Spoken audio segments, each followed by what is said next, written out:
Cérémonie de lancement le 5 décembre 2025 de la plateforme de création des entreprises en ligne et du numéro court du centre d'appel de l'ACPCE, Agence congolaise pour la création des entreprises. La mise en place de cette plateforme s'inscrit dans la dynamique de modernisation et de digitalisation des services de l'ACPCE. L'objectif étant de simplifier les démarches administratives et encourager la formalisation des entreprises. Cet événement majeur marque une étape décisive dans la modernisation et la digitalisation des services destinés aux entrepreneurs congolais, a dit Sylvia Makosonga Kabi, administrateur maire de Mungali, qui a salué l'engagement du gouvernement à travers la ministre en charge des PME et de l'artisanat. Fruit d'une innovation stratégique, cette plateforme a pour objectif de simplifier les démarches administratives, de faciliter la création d'entreprises et de renforcer la formalisation du tissu entrepreneurial sur l'ensemble du territoire national.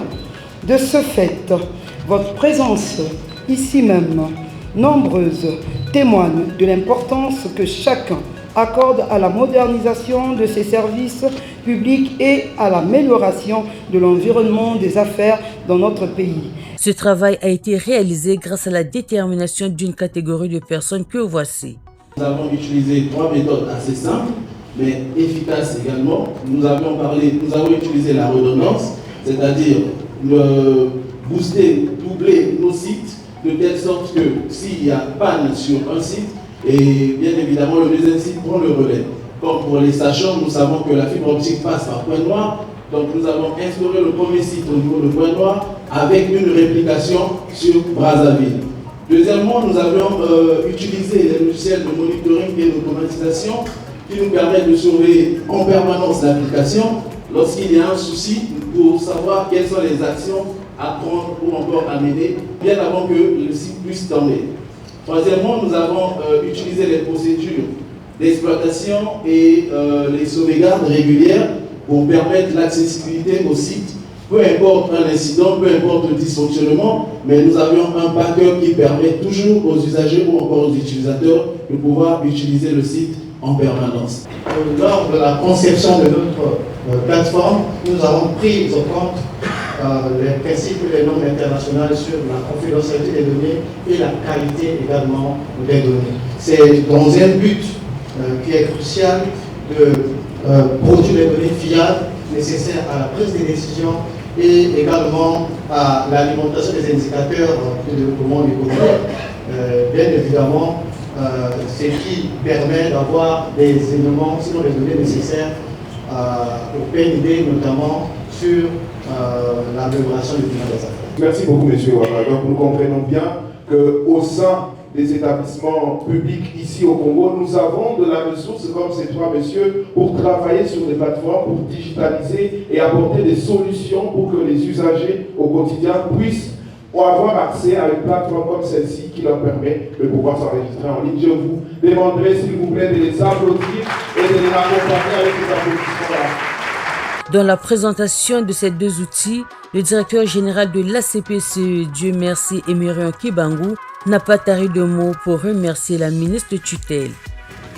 Offrir aux acteurs du secteur privé, qui sont un moteur de la création de richesses et pourvoyeurs d'emplois, la possibilité de créer leur entreprise en ligne représente une avancée majeure dans la modernisation de l'administration congolaise.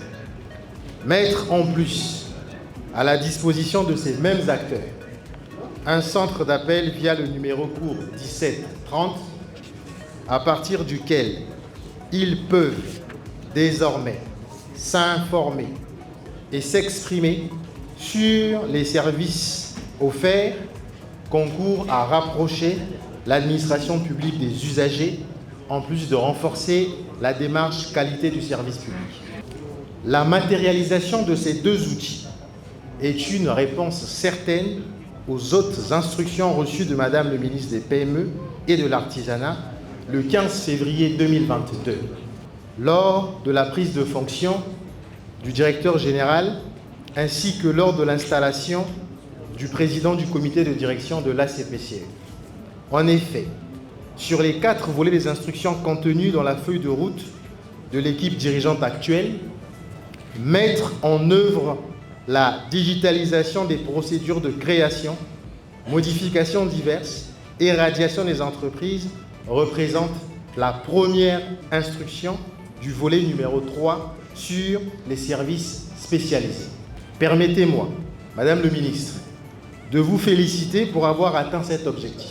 Oui, Excellence Madame le ministre, cet exploit est le vôtre. Vous avez bel et bien initié cet objectif, instruit à cet effet, mobilisé la ressource y relative, jusqu'à mettre à la disposition de l'équipe technique, au cours du mois d'avril 2022, votre véhicule personnel ainsi que votre chauffeur pour aller faire l'état des lieux à l'intérieur du pays. Et enfin, pour avoir fait le suivi quotidien pour la réalisation de cet objectif. Votre présence ce jour, Excellence Madame le Ministre, en ces lieux et dans les circonstances de l'heure, est le témoignage parfait de la constance de votre engagement dans la réalisation des lourdes et exaltantes missions qui vous sont confiées par son Excellence Monsieur Denis Sassou Nguesso, Président de la République, chef de l'État. Ces deux outils stratégiques au service du secteur privé congolais ont été lancés par la ministre des PME et de l'Artisanat Jacqueline Lydia Mikolo en présence de quelques membres du gouvernement. La mise en œuvre de ces instruments constitue une réalisation concrète des autres instructions de son Excellence M. Denis Sassou Nguesso, Président de la République, chef de l'État, en matière de modernisation de l'action publique et d'amélioration de l'environnement des affaires. Elle répond également aux attentes exprimées par nos usagers et nos partenaires au développement dans la perspective d'un climat des affaires plus attractif, transparent et performant. Le lancement de la plateforme de création d'entreprises en ligne représente une avancée majeure. Désormais, il est possible de créer une entreprise en République du Congo, en tout lieu et à tout moment, sans se déplacer physiquement au guichet unique.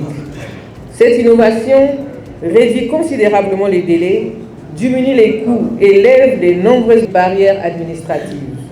Elle constitue ainsi un levier essentiel d'amélioration du climat des affaires tout en offrant de nouvelles perspectives d'insertion socio-économique aux jeunes, aux femmes et à l'ensemble des porteurs de projets qui aspirent à entreprendre. Cette initiative du gouvernement a été également saluée par la ministre de la Promotion de la Femme, de l'Intégration de la Femme au Développement et de l'Économie informelle, Inès Nefer Ingani Vumbo-Yalo. Je pense qu'aujourd'hui, grâce à ce call center et à cette création d'entreprises en ligne, cela va faciliter beaucoup de jeunes et beaucoup de femmes aussi et qui sont dans l'économie informelle. Sous l'impulsion bien entendu du Premier ministre et les ordres du Président de la République, la ministre Lydia Mikolo n'a ménagé aucun effort pour arriver à ce résultat. Donc c'est pour nous une très grande joie et j'appelle toutes les femmes qui pensaient que la création d'entreprises était qu'une imagination, c'est devenu une réalité. Parce que de 500 000 francs CFA à 25 000 francs, je crois que le gouvernement s'est réellement surpassé. Nous encourageons l'initiative et nous allons tous l'accompagner. La loi est déjà passée, il ne nous reste que les textes d'application. La CPCE sera le premier partenaire de l'Agence nationale pour la transformation de l'économie informelle par rapport à ces attributions. Donc c'est pour nous une très grande joie. La dernière étape de cette cérémonie a été consacrée à la remise de certificats aux 5 millièmes qui ont créé des entreprises en 2025.